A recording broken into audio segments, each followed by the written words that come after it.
Nggak ada di dunia seperti itu gitu. 350 tahun. Nggak sadar-sadar juga kita itu dijajah begitu. Sehingga kadang-kadang nggak terlecut kita. Nggak sadar-sadar kecuali dengan kekerasan. Ya mungkin Allah Ta'ala mengirim seperti Habib Rizik ya, seperti Habib Bahar, yaitu untuk supaya untuk melecut kita. Kalau nggak ada mereka, siapa yang berani?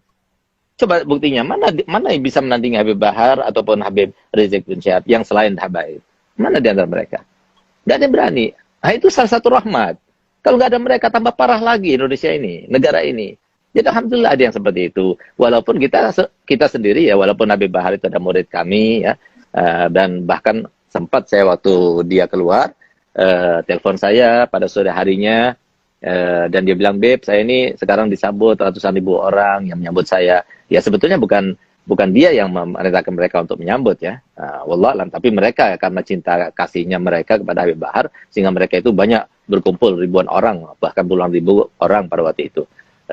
Dan dia katakan, saya sempat berpesan kepada dia, Beb, ente sudah di penjara sekian lama, tolong lebih arif, lebih bijak, berdakwalah dengan siasat, gitu ya. Nah, tapi nggak bisa dipaksakan Habib Ahmad. Ana sama antum mungkin sama ya. Dakwanya caranya lemah lembut gitu. Ada orang yang nggak bisa. Dia tuh nggak tahan.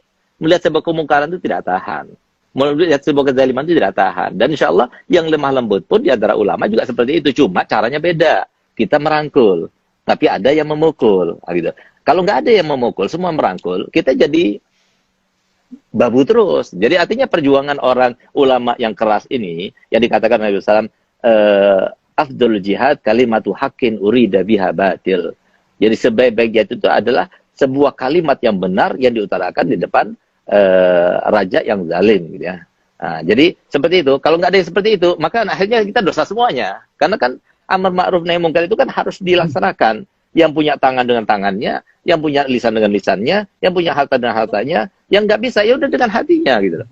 Jadi artinya untung masih ada seperti mereka-mereka ini yang berani untuk menampakkan sebuah kebenaran. Kalau tidak kita dosa semuanya gitu loh. Artinya perjuangan mereka itu lebih banyak berkorban ketimbang kita, Beb Ahmad. Nah, kita ini melemah lembut. Kita ini kan diterima oleh semua kalangan karena kita lemah lembut. Tapi orang seperti dia dimusuhi banyak orang. Nah, mungkin kita nggak dimusuhi gitu. Nah, jadi lebih berat seperti beliau. Nah, jadi memang fenomena yang semacam ini harus ada di dunia ini ya. Jadi harus ada. Oleh karenanya di dalam pendidikan itu nggak boleh dengan cara lembut. Salah itu dengan cara lembut. Harus ada kekerasan juga. Karena apa? Setan itu satu-satunya takutnya itu dengan kekerasan. Lalu kalau seumpama yang semacam itu tidak dibenarkan, ya, dengan mengatakan itu hak asasi manusia sebagai, loh kenapa di penjara itu harus ada kekerasan? Kenapa harus ada, ketika investigasi itu harus ada kekerasan? Kalau memang tidak boleh. Nah, ini kan juga untuk membenarkan, untuk meluruskan, untuk menjadikan orang itu baik kembali, pembinaan katanya di penjara pembinaan. Nah, ini kan juga pembinaan anak kita.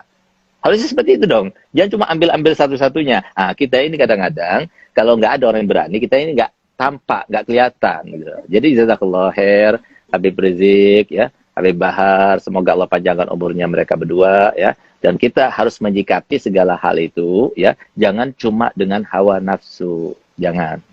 Nah, tapi kita sebagai habaib kita sudah sadar. Karena apa? Sebagaimana katakan Habib Abdullah bin Umar bin Yahya, al-habaib fi kulli waqt mabghut wa mahbub.